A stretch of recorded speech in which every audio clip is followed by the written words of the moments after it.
L'autre débat de la journée, c'est Richard Ferrand doit-il démissionner? La question a été posée plusieurs fois aujourd'hui. Il a été mis en examen hier, justement. Alors écoutez la réponse de la porte-parole Sibeth Ndiaye, la porte-parole du gouvernement. Et on en parle avec Yannick Jadot, notre invité. Je crois qu'il n'est pas question là de démission. Il faut d'abord rappeler à quel stade de la procédure judiciaire nous sommes, puisque Richard Ferrand a été mis en examen, il n'a pas été condamné. Et jusqu'à preuve du contraire, il est présumé innocent. On ne peut pas décemment demander à quelqu'un, alors qu'il a été élu par ses pairs, élu par ses concitoyens à une fonction, de démissionner, alors que rien ne prouve qu'il est coupable, en aucun cas. Voilà, c'était Sibeth Ndiaye, la porte-parole du gouvernement, qui répondait sur Richard Ferrand. Bonsoir Yannick Jadot. Bonsoir. Merci d'être notre invité. Vous êtes député européen Europe Écologie Les Verts. Aux élections européennes, on s'en souvient, vous avez été troisième. Et la question d'aujourd'hui, est-ce que le président de l'Assemblée nationale, mis en examen hier à Lille pour prise illégale d'intérêt dans l'affaire des mutuelles de Bretagne, doit-il démissionner ?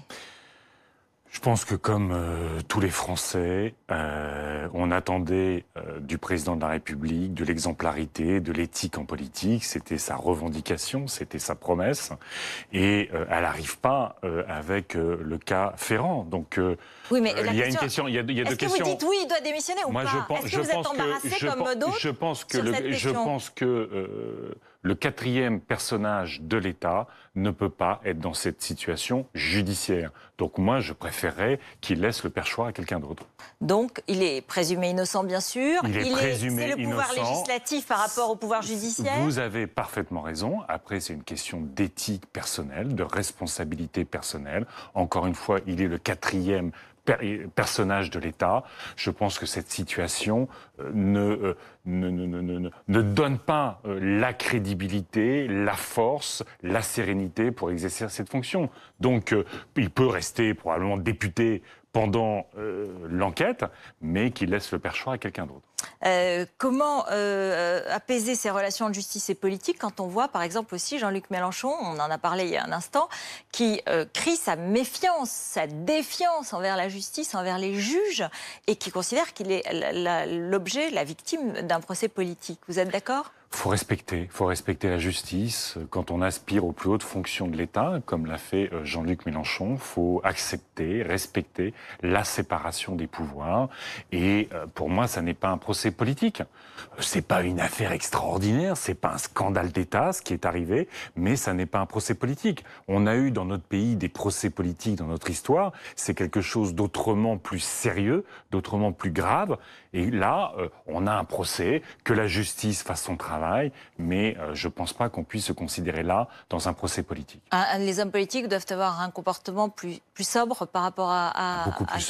Beaucoup plus serein par rapport à la justice. On a des choses à améliorer dans la justice. On sait qu'il y a des enjeux autour de l'indépendance du parquet.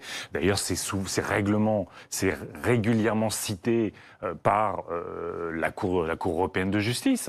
Mais là, en l'occurrence, on ne peut pas parler d'un procès politique. Enfin, franchement, notre histoire est suffisamment marquée parfois par des procès politiques. C'est extrêmement grave, un procès politique. Là, respectons la justice, respectons son travail. Ça n'est pas un enjeu extraordinaire. Franchement, personne n'a tué personne dans cette affaire, mais un responsable politique doit respecter la police, il doit respecter la justice.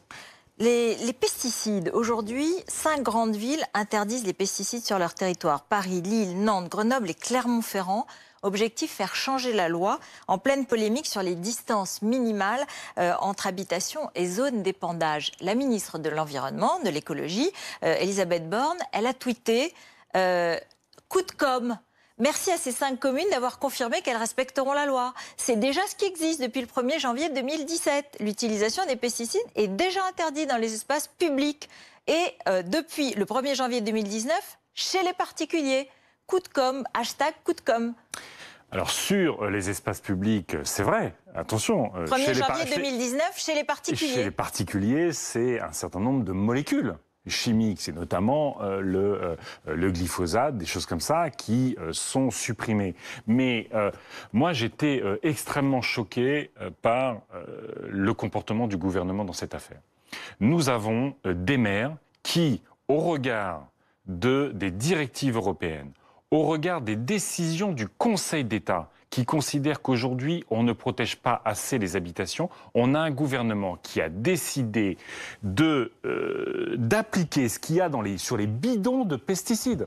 Ils reprennent tous les arguments du lobby de la chimie. Ils prétendent citer la science, et notamment, ils font référence à l'ANSES. Ce sont des données d'il y a 30 ans. Les données utilisées par le gouvernement pour justifier de ces mesures 5 à 10 mètres, ce sont des données collectées il y a 30 ans. Vous avez même en 2016 une instruction du ministère de l'Agriculture au préfet pour les populations vulnérables, notamment les enfants. Et les enfants, c'est dans les habitations. Ils disent, sur les cultures hautes, il faut au moins 50 mètres. Et là, simplement, c'est 5 à 10 mètres. Donc on est dans un truc qui est totalement dingue, où on nie l'impératif de santé. On nie l'extraordinaire travail des épidémiologistes au regard de ça. Et c'est vrai, vous avez raison, sur les villes et les particuliers, y compris, c'est la loi Labbé, c'est un écolo qui a arraché l'interdiction des pesticides. Donc c'est un coup de com', vous êtes d'accord avec la ministre, c'est un coup de com' aussi? Là, oui, mais tant mieux, que tout le monde se solidarise de ces maires qui sont dans des communes rurales et qui sont exemplaires.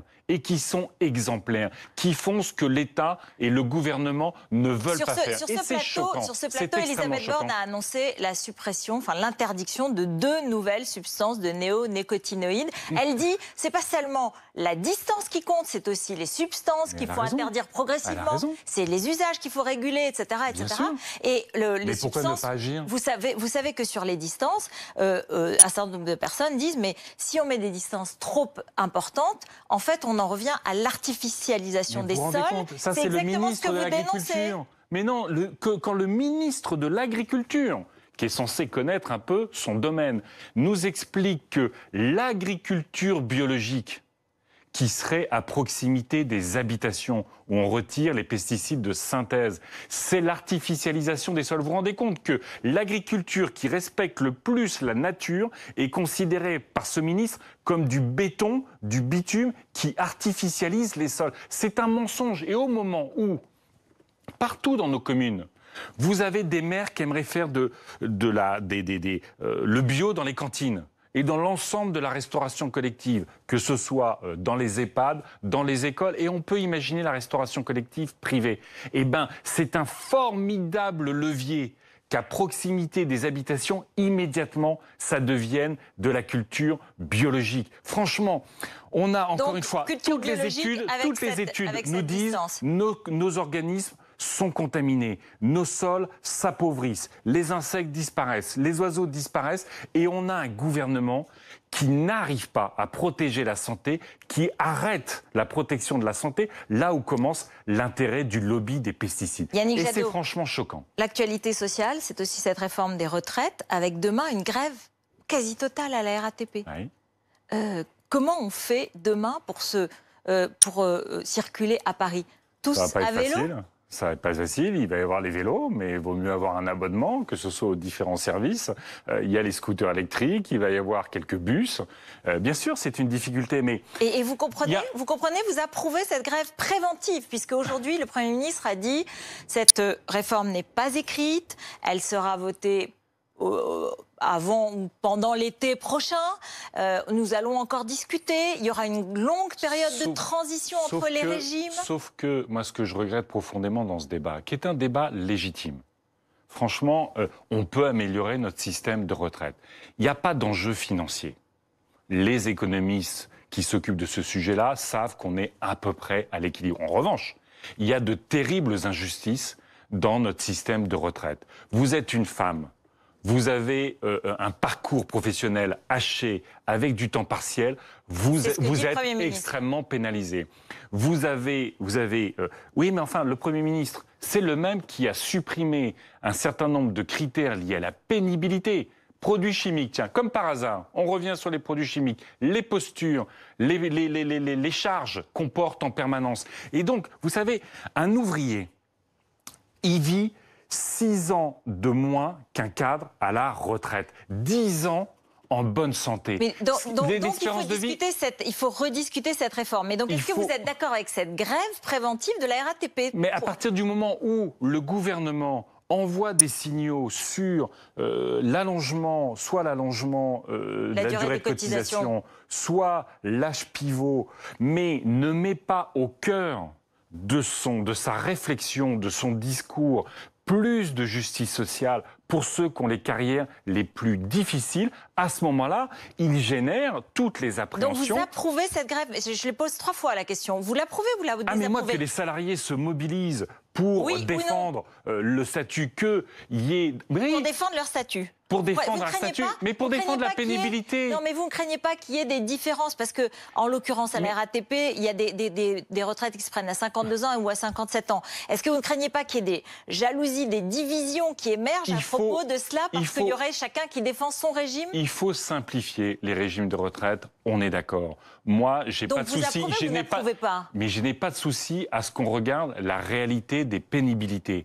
Mais quand vous avez à la SNCF ou à la RATP des personnes qui travaillent le soir, travaillent le week-end, travaillent pendant les vacances, ne prennent pas des vacances avec leur famille en permanence, eh ben je trouve normal que ça se reflète sur l'âge de départ à la retraite. Donc on peut discuter des pénibilités, il faut discuter des pénibilités et il faut voir si tous les statuts méritent la même justification de pénibilité. Mais franchement, quand vous êtes d'astreinte en permanence, que votre vie de famille est modifiée, que vos rythmes physiques sont modifiés, c'est normal qu'on intègre la pénibilité dans l'âge de départ à la retraite. J'ai une dernière question très très brève. Il y a une polémique autour de la nouvelle Commission européenne, notamment l'intitulé du commissariat autour des questions migratoires. Le nouveau nom, c'est un commissaire à la protection du mode de vie européen. C'est choquant, c'est extrêmement choquant. Vous avez 2 intitulés d'ailleurs qui sont extrêmement choquants. Il y a celui-là qui reprend exactement le registre lexical